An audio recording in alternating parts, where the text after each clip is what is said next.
Welcome to Hollywood Uncensored. I'm Sam Rubin, the pride of the View. I'll tell you about that later, but right now, some important people to meet who will talk candidly about show business. No scripts, no rules, no publicists. The bright minds sharing the Hollywood Uncensored stage today. Loni Love, what doesn't she do? Stand-up comic actress has a brand new DVD in stores right now, America's Sister, plus a new TV show called Gossip Queens. Hal Sparks, handsome, charming, currently on a national comedy tour, and a new stand-up DVD, Charmageddon. Gigi Levangie Grazer, yes, got it. The accomplished novelist, screenwriter, and host of Logo TV's new TV show, The Arrangement. And Tommy Davidson, as funny as he is well-dressed, if it's possible. Tommy's new DVD, I'm in Comic, in stores Tuesday. Extreme Home Makeover this Sunday on ABC. And speaking of makeovers, the actor John Malkovich has been in dozens of major movies. His new one is called Red. He co-stars with Bruce Willis, Morgan Freeman, and Helen Mirren. Our cameras caught up to John, and we asked him about finding an actress of, quote, a certain age to play the role that Helen Mirren ended up with. You know, it's funny, I was talking to a friend who I've worked with a few times over the years, who also produces and acts, and we were talking about how hard it is to find women of that age who still have their face. All right, you've heard John's words. Many actresses over 40 don't have their face. Gigi, why do you think that is? Why should they have their own faces? Well, I think they do have their own face. It's just pulled a little farther back. You know it's you know, in sections, and it's behind the ears now. They keep it in a drawer next to the bed. Right. John Malkovich has a lot of nerve. He looks over 70, all right? He looked over 70 And by the way, he was 30, raised in Van Nuys. What's with that accent? And I wonder what took him so long to say that right now. He was like, I was waiting for the little guy on Jabba the Hutt's shoulder.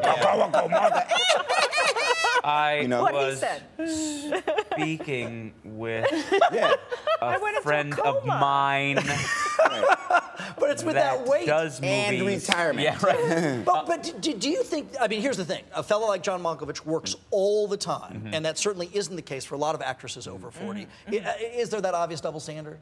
Clearly. Of course. Clearly. You know, I'm not a woman, but I do know Tommy, that it come must on. be Jury's hard. out. Yeah, right. I know that it must be hard because this Take is anything like for young woman, you know, young woman beauty-driven business. There are a lot of older women that are working. No, there's some great. No, there's a window though. There is a window though where you're building a career that actresses have to deal with more so than actors. Where there's a dead period in their early 30s to 45. You can't. You're going from the girlfriend, and then you're going to play the mom. And there's that gap in the grave.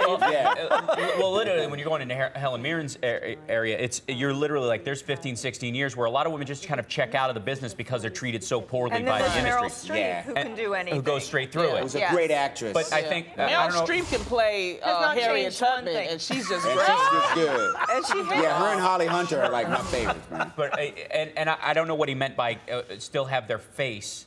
But if he means some sort of, element of iconic, that you recognize this person as being the star they were. Oh, you know what? That is a deeper meaning than I subscribe to what he was saying. You know what I mean? Hal just went to a whole other level. Well, that's what I took it as, that he was looking for face. someone that looks 40. Yeah, but someone's sitting at home going, what's he talking about? I see Joan Rivers, she still got a face. It looks funny, though. Looking like Joan Rivers because they won't just let themselves be themselves. And you're trying to cast a woman of that actual age, and she, not every woman in a character role. Jodie Foster, for example, she works. Right. And Sandra Bullock. She's not in Helen Mirren Julia category Roberts. quite yet, right? Yeah. But you know what? I don't know if you guys saw this week. Lisa Rinna had her lip reduced. And it's Thank so. God.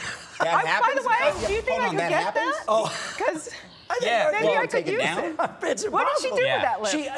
I don't know, whatever, the insert or whatever was removed, and it's unusual. It has completely changed her appearance. Yes.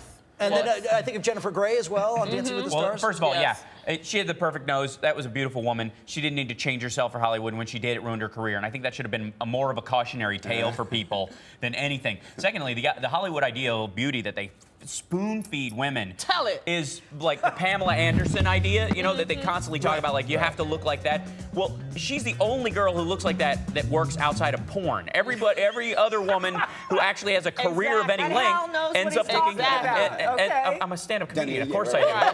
Experts. Done research. Yeah. But in all honesty, medical. Think of any other woman who's had a legit career outside of Pamela Anderson in any way, in television or film or whatever, that looks like that. The rest of them, quite frankly, fall in more the Jill Hennessy role of of being legitimately beautiful and will age well. But that's what sells, though. That's the whole thing. That's the reason why you have these women that are pulling their face back and don't want to be. But now, if we can have the Helen Mirrens, we'll see more older women, or women in their 40s. I think she's a beautiful woman. I think it's great. I love the fact that Lonnie said testify. That was my favorite part. When we come back right here, Rick Sanchez made huge headlines with his on-air blast. Why do so many men in midlife screw up so badly?